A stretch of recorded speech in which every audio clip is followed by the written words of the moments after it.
The latest on the Trump presidency, fired FBI Director James Comey has turned down an invitation to testify in front of the Senate Intelligence Committee behind closed doors.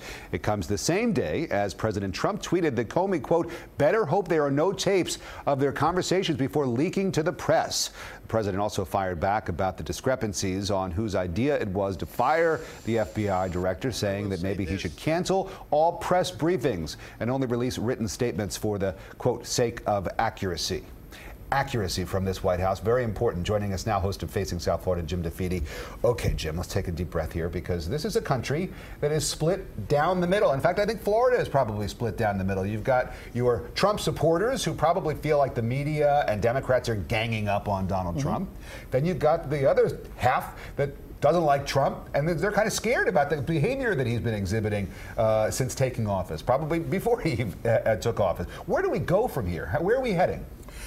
It's difficult to know, because you would have thought that the first 100 days would be the rocky 100 days and that things would get better. You almost anticipated that there was going to be like that learning curve, that things would become, a little bit more routine, and they're not. There's a lack of competence right now that you're seeing within the Trump administration that even if you agree with the idea of firing James Comey as the FBI director, the way it was handled, the timing, the lack of preparation on the staff's part, even letting the staff know in advance, that's what's dangerous here. It's execution. So much of what government is about how you execute things. And this Trump administration is not executing well. There are some who perceive him to be threatening people by threatening not to hold press briefings anymore every day and just handing out written statements, by firing people who seem to have questioned his loyalty. And then that tweet to James Comey, which seemed to be a threat, saying, well, you better hope that we didn't tape our conversations. Yeah, two things that just struck me about that. First, it really does seem as if Donald Trump wants to play all the parts in the remake of the Nixon administration. It's like he was his own Alexander Butterfield, seemingly to try to release information that maybe there's a recording system inside the White House. That's a little reference for those who remember the Nixon administration, which I did not cover because I was only 10 at the time. But the question of loyalty, I've given this notion of loyalty a lot of thought today, because I'm trying to remember where Donald Trump comes from. Donald Trump comes from the world of business. In that world, you need loyalty. You need people who are working for your agenda as closely as possible.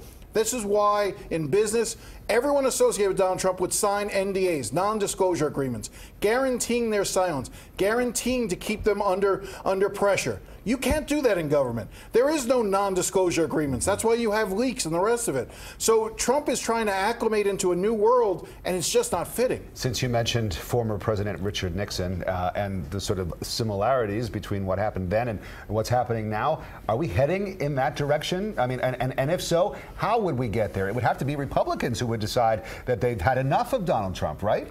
Well, it's two things. One in terms of how would we get into more of a Nixon land, and this is where the president is veering into some dangerous territory.